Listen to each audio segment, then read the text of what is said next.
Bapak sudah janji tidak akan menikah lagi, ya. Nah, karena sayang sama mereka, ya. Oke?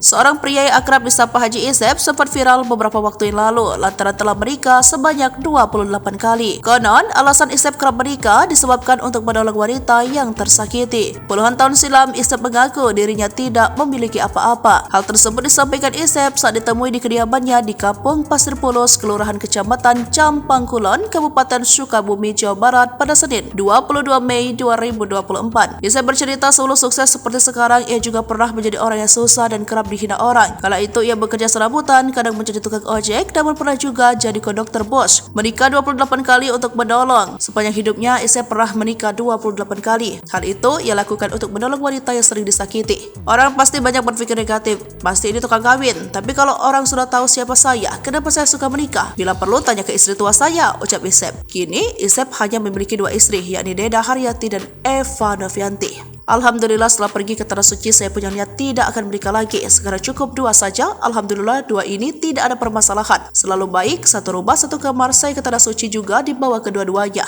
ungkap Isep. Isep mengatakan dukungan dari kedua istrinya menambah semangat untuk selalu menebar kebaikan. Kedua istrinya tidak pernah protes ketika Isep menghambur-hamburkan uang untuk menolong orang yang tidak mampu. Isep juga rutin menyantuni anak yatim setiap minggunya dan kerap mendatangi pesantren-pesantren untuk membawa bantuan kebutuhan. Pria berusia 60 tahun ini juga merupakan ketua umum Yayasan Forum Silaturahmi Barisan Panteng Pajampangan. Dari kesulitan hingga menjadi pengusaha sukses. Dari penghasilan yang sangat minim, ia kini mampu meraup penghasilan ratusan juta dari berbagai bisnisnya.